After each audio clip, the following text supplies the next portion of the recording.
Welcome to part 2 of every Ghostbusters employee ever. I'm NewbieAgain.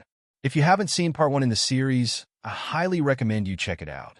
The link can be found in the description below. First up, the Ecto-1. And, yikes, what am I looking at? Manufactured in 1959, Ecto-1 was a Cadillac combination car constructed by Miller Meteor. The Ectomobile Owner's Workshop Manual suggests the car may have been first used as an ambulance for around 2 decades until strict new motor vehicle standards changed its role to a hearse.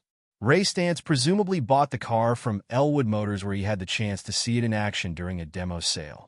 However, Peter claims Ray received the car from a hospital surplus store. The first known time the car may have demonstrated life was in a deleted scene from the first movie where its antenna moved by itself and then set its parking ticket on fire.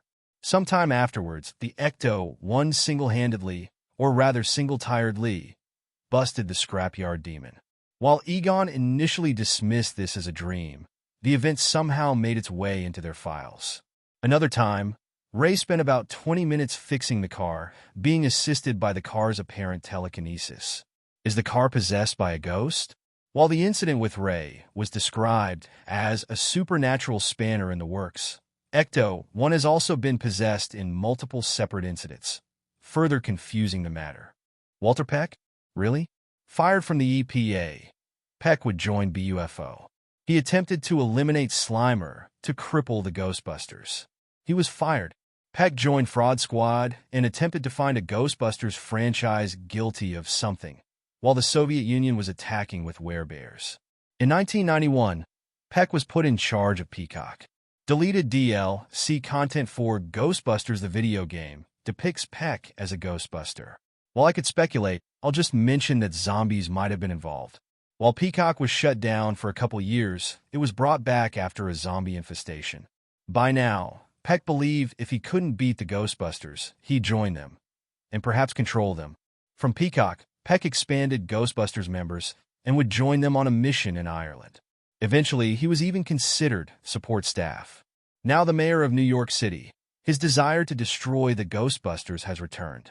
Fun fact: the real-world Orlando Ghostbusters made William Atherton, the actor for Peck, an honorary member of the team. After being saved by the Ghostbusters, Tully pledged his tax services and literal brain matter to them. He would run Ghostbusters International's financial management. However, Ghostbusters International has been described as a piratical and profiteering institution guided by Lewis. In one instance, they made millions off of ghost cubes and gave only doodly squat to the inventor. Not that Lewis needed it, as he would become a millionaire thanks in part to Keymaster Cologne.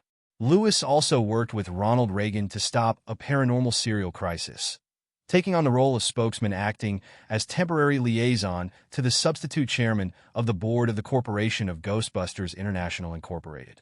After sort of winning his case, Lewis would assist Ghostbusters by appearing in ads and convincing his brother Sherman to get them out of Parkview Hospital.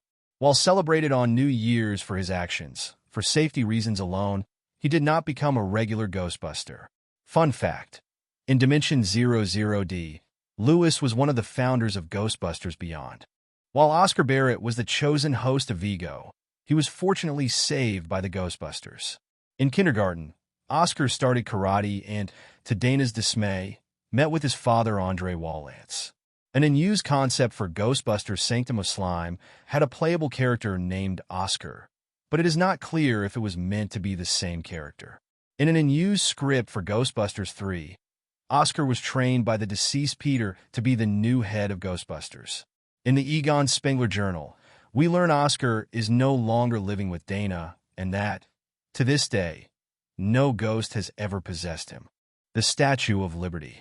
She was restored in 1986, as covered by 2 pieces of Ghostbusters media released that year. First is the Filmation Ghostbusters. Wait a moment. Filmation isn't canon. I hear you, but it has been referenced repeatedly across Ghostbusters media, and I have a multitude of reasons to include it. For my policy on Filmation, read the description. In the show, Liberty is stolen on the day of the restoration's unveiling. In the more canon operations manual, the Restoration Committee faced a ghost who paints her pink. It's perhaps noteworthy that the ghost yelled, "The lady must live." Her spirit must scream her outrage at the Philistine tastelessness of the sentimentalist puke god pig dogs. Well, I did say perhaps. In multiple video games, her torch was converted into a weaponized flamethrower. Later, while on an interdimensional trip on behalf of Armor, Egon realized that their foes were afraid of Liberty. Another time, a wizard used Liberty as a base from where he created waves of slime. She was slimed again by the mean Green Teen Machine, who wanted her to be happy. Liberty would also win an actual boxing match against the Marshmallow Man.